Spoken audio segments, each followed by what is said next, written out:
بالتأكيد أن المخابرات المغربية لعبت دورا كبيرا في العملية. مصادر من العملية من الشرطة الفرنسية أكدت لنا في فرانس 24 أنه حتى كان هناك أشخاص كانوا من أو عناصر مغربية أتت بشكل أساسي اليوم إلى باريس إلى سان دوني، وكان لها دور في تحديد هذه الخلية. هذه نقطة.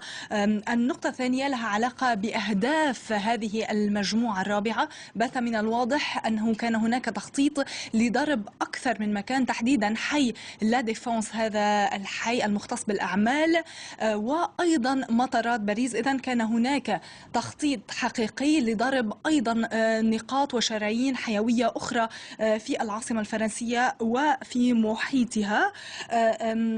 الآن السؤال الكبير له علاقة بهوية القتلى. هذا الأمر لم يذكره المدعي العام، علامات استفهام كبيرة حول الأمر.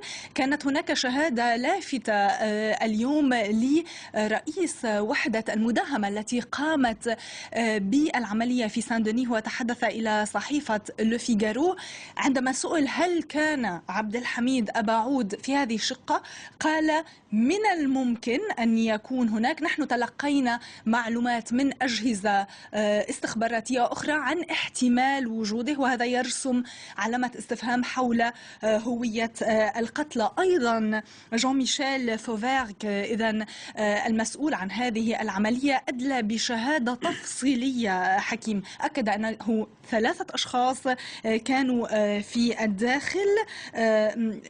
تحدث عن مشكلة صغيرة ولكنها تحدث عادة، لها علاقة بقوة المداهمة. أرادت أن تعمل على عامل المفاجأة.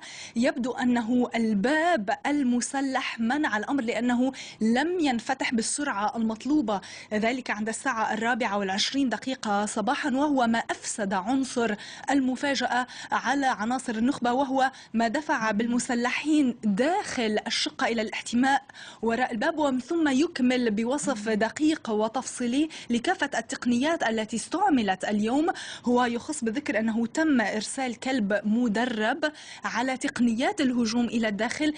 ديزل تم قتلها هذه الكلبة المدربة فورا من قبل المسلحين، لكن يبدو أنها أنقذت الكثير من الأمور. النقطة الأخيرة لها علاقة بالتفجير الانتحاري. السيد جون ميشيل فوفاك يؤكد أنها امرأة في الداخل، أعلن الأمر، ويتحدث عن استعمال تقنيات أخرى أدت إلى عدم قدرة المسلحين على الرد بعد تبادل إطلاق النار. أشير أن المدعي العام في آخر تصريحاته قال